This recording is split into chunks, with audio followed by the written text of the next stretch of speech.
Hello students. आज का जो हमारा टॉपिक है वो है solving system of equations.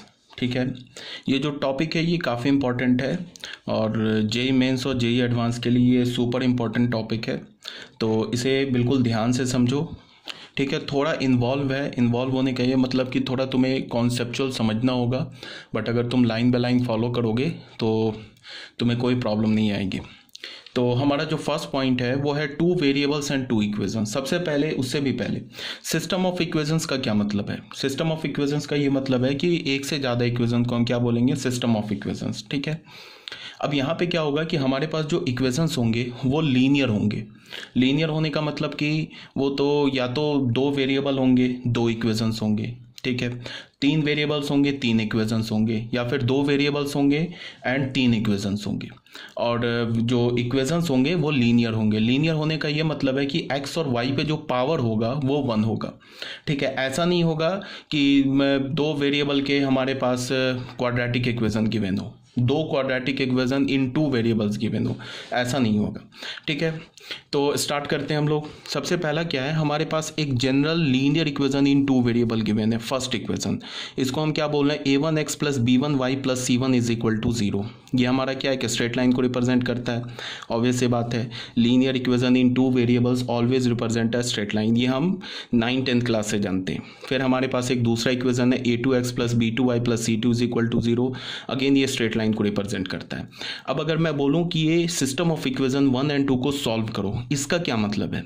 Solve करने का मतलब ये है कि हमें एक्स और वाई का वैल्यू निकालना है।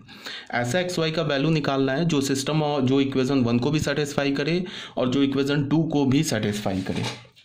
तो यहाँ पे क्या है कि वो एक्स और वाई की वैल्यू निकल भी सकती है, एक सिंगल वैल्यू भी निकल सकती है। मीन्स क्या हुआ, एक्स का एक वैल्यू निकला है, वाई का एक वैल्यू निकला है जो 1 और 2 दोनों को सेटिस्फाई करे। ये भी पॉसिबल हो सकता है कि एक्स और वाई के इन्फानाइट वैल्यूज़ आ गए, वो भी दोनों को सेटिस्फाई करे। ये भी पॉसिबल हो सकता है कि एक्स और वाई का हमें वैल्यू ही ना मिले, मतलब कि ऐसा कोई एक्स और वाई का एग्जिस्ट नहीं कर रहा है जो 1 और 2 को साइमल्टेनियसली सेटिस्फाई कर दे। तो ये सब कंडीशन कब होल्ड करेगा, इसी बातों को हम यहाँ इस टॉपिक जो है हमारा सॉल्विंग सिस्टम ऑफ इक्वेशंस, इसमें हम लोग सीखेंगे।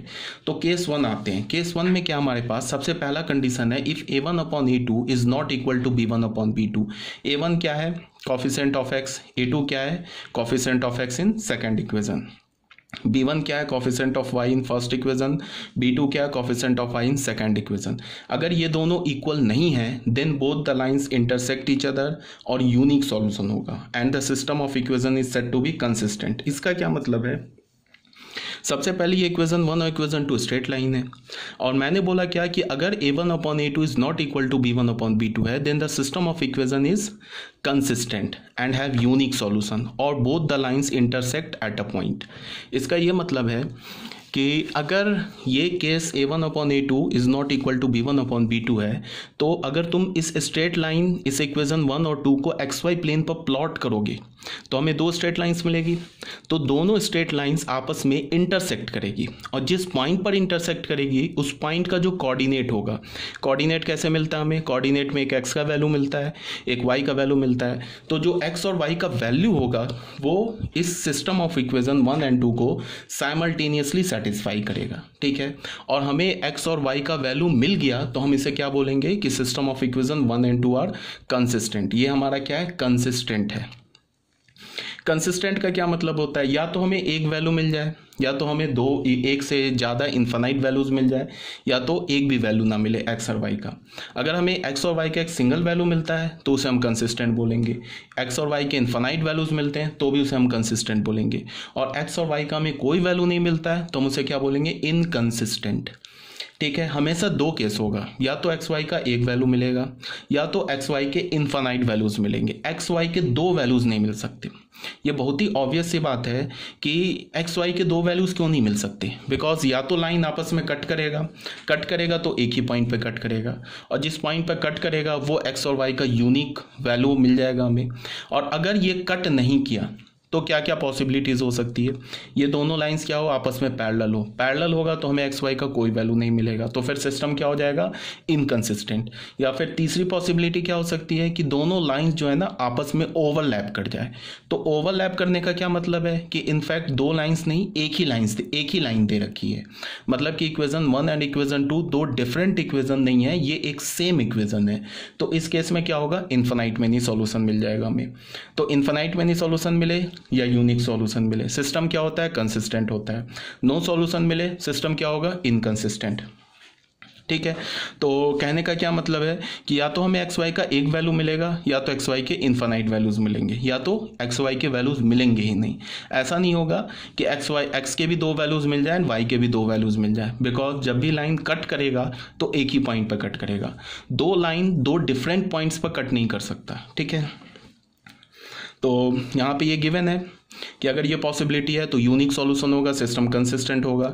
अब सिस्टम कंसिस्टेंट है तो हम एक्स वाई की वैल्यू कैसे निकालेंगे, बाय क्रॉस मल्टीप्लिकेशन। कई मेथड्स है, आप 10th क्लास से जानते होंगे, क्रॉस मल्टीप्लिकेशन मेथड है, एलिमिनेशन मेथड है, सब्स्टिट्यूशन मेथड है। तो ये मैं क्रॉस मल्टीप्लिकेशन करके दिखा रहा हूँ। इसमें हम कैसे लिखते हैं, एक्स लिखा, इसको हटा दिया, उसके बाद ये y और जो कांस्टेंट बचा है ऐसे क्रॉस किया, y का कोफिशिएंट b1, कांस्टेंट c2, तो क्या हो जाएगा b1 c2 minus b2 c1 x के नीचे। फिर क्या लिखा, y की जगह माइनस y लिखा, इसको हटा दिया। फिर कैसे लिखेंगे, a1 c2 minus a2 c1, फिर कांस्टेंट की जगह 1 यहाँ लिखा और फिर इस कांस्टेंट को हटा दिया। फिर कैसे लिखेंगे, a1 b2 minus a2 b1। तो यहाँ से हमें तीन इनइक्वालिटी मिल गई। तो एक बार इसको और इसको इक्वेट किया हमने, तो हमें x की वैल्यू क्या मिल गई, b1 c2 minus b2 c1 upon a1 b2 minus a2 b1। ठीक है, y की वैल्यू क्या मिल गई, यहाँ से हमने इसको और इसको इक्वेट किया तो y की वैल्यू क्या मिल गई, a2 c1 minus a1 c2 upon a1 b2 minus a2 b1। अब यहाँ पे ऑब्वियस सी बात है कि अगर a1 upon a2 is not equal to b1 upon b2 है, तो हमने इसको क्रॉस किया, तो a1 b2 is not b1 a2, तो यहाँ से हमें क्या मिल गया, a1 upon b2 minus a2 upon b1 is not equal to 0। तो ये जो हमारा एक्सप्रेशन है ना, ये डिनोमिनेटर में आ रहा है x और y के, तो ये 0 के इक्वल नहीं है। इसका मतलब क्या है कि x एंड y हमारा डिफाइंड है। क्या हमारा x एंड y डिफाइंड है, और ये जो x की वैल्यू मिली, ये जो y की वैल्यू मिली, ये हमें एक यूनिक वैल्यू मिली, और ये x और y साइमल्टेनियसली इस इक्वेशन 1 एंड इक्वेशन 2 को भी सेटिस्फाई करेगा, दोनों को सेटिस्फाई करेगा। और अगर तुमने इन दोनों इक्वेशंस को xy प्लेन पे प्लॉट किया तो हमें एक इंटरसेक्टिंग लाइंस मिलेगा, कब, when a1 upon a2 is not equal to b1 upon b2। और जो इंटरसेक्टिंग लाइन जिस पॉइंट पर इंटरसेक्ट करेगा उस पॉइंट का कोऑर्डिनेट क्या हो जाएगा, उस पॉइंट का x कोऑर्डिनेट ये हो जाएगा और उस पॉइंट का y कोऑर्डिनेट ये हो जाएगा। क्लियर है, यहाँ तक कोई डाउट नहीं होनी चाहिए। तो चलो एक एग्जांपल देख लेते हैं फर्स्ट का। जैसे हमने ले लिया क्या, 2x plus 3y minus 4 is equal to 0। एक ले लिया हमने 5x plus 8y plus 1 is equal to 0। इसे हमने फर्स्ट इक्वेशन मान लिया, इसे हमने सेकेंड इक्वेशन मान लिया। ये दोनों स्ट्रेट लाइन है एक्स वाई प्लेन पे। हमने a1 अपॉन a2 अपॉन और b1 अपॉन b2 कैलकुलेट किया, तो a1 अपॉन a2 क्या हो गया 2 अपॉन 5, b1 अपॉन b2 क्या हो गया 3 अपॉन 8, जो कि आपस में इक्वल नहीं है। इम्प्लाइज क्या होगा, system is consistent and have unique solution. System क्या हमारा कंसिस्टेंट है और क्या है, यूनिक सॉल्यूशन है। ठीक है, अगर तुम इसको एक्स वाई प्लेन पर कट करोगे ना तो ऐसे करके हमें ये इंटरसेक्टिंग लाइंस मिल जाएगी। मान लो ये लाइन 1 है और ये लाइन 2 है, तुम एक्स वाई प्लेन पर प्लॉट करके देख लेना, ये इंटरसेक्टिंग लाइन मिलेंगी। और ये जो पॉइंट ऑफ इंटरसेक्शन, इसका कोऑर्डिनेट क्या होगा वो हम कैसे निकालेंगे, क्रॉस मल्टीप्लाई कर लो। 2x plus 3y minus 4 is equal to 0, और ये 5x plus 8y plus 1 is equal to 0। x लिया तो क्या होगा 3 माइनस 32, तो ये हो जाएगा प्लस 32। माइनस y किया तो इसको हटा दिया, क्या होगा 2 माइनस 20 तो प्लस 20। 1 अपॉन क्या किया 8 टू 16 माइनस 15, तो x अपॉन क्या हो गया 35 is equal to minus y upon 22 is equal to 1 upon 1। ठीक है, तो x की वैल्यू हमें क्या मिल गई 35 एंड y की वैल्यू क्या मिल गई माइनस 22। तो ये अगर मैं कोऑर्डिनेट लिखूं तो कोऑर्डिनेट होगा 35 कॉमा माइनस 22। तो इस पॉइंट का मान लो कि ये ए पॉइंट पर कट कर रहा है दोनों स्ट्रेट लाइन, तो इसका कोऑर्डिनेट क्या हो जाएगा 35 कॉमा -22। अब अगर तुमने x का वैल्यू और ये y का वैल्यू इसमें और इसमें सब्स्टिट्यूट किया तो ये दोनों को सेटिस्फाई कर देगा। सेटिस्फाई करने का मतलब कि ये यहाँ से भी ये जो सिस्टम ऑफ इक्वेशन 1 और 2 है दोनों क्या हो जाएगा, कंसिस्टेंट हो जाएगा। कंसिस्टेंट का मतलब है ये हमें एक यूनिक सॉल्यूशन आ जाएगा। ठीक है, ये तो आई थिंक आप लोग 10th क्लास से जानते होंगे, इसमें कोई सीखने वाली बात तो है नहीं। अब आ जाओ केस नंबर 2 में। केस नंबर 2 क्या बोल रहा है, if a1/a2 is equal to b1/b2 but not equal to c1/c2 means both the lines are parallel and no common point and hence equation 1 and 2 have no solution, hence the equations are inconsistent। मतलब क्या है कि अगर a1/a2 b1/b2 के equal तो हो जाए but c1/c2 के इक्वल ना हो तो सिस्टम हमारा जो होता है इनकंसिस्टेंट होता है और इसका कोई सॉल्यूशन नहीं मिलता है। अगर हम ज्योमेट्रिकली बात करें तो दोनों जो स्ट्रेट लाइन है वो आपस में पैरेलल एंड डिस्टिंक्ट होगा। ठीक है, तो अगर दो straight line parallel and distinct हो जाए तो ऑब्वियस सी बात है कि उसके बीच में कोई भी पॉइंट कॉमन नहीं होगा। तो कोई भी पॉइंट कॉमन नहीं होगा तो कोई भी एक्स वाई का वैल्यू नहीं मिलेगा जो दोनों इक्वेशन को साइमल्टेनियसली सेटिस्फाई कर दे। इसका भी एक एग्जांपल देख लेते हैं। ये हमारा एग्जांपल 1 है, एक एग्जांपल 2 देख लेते हैं। ये सब आप 10 से जानते होंगे, 10th क्लास से, बट फिर भी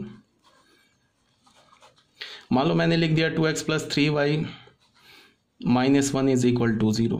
फिर यहाँ पे ऐसे लिखा 2x + 5y + 1 is equal to 0। अब a1/b2 क्या है, a1/a2 क्या हमारा 2/2, b1/b2 क्या 3 ही रखा तो 3/3, ये क्या है -1/1।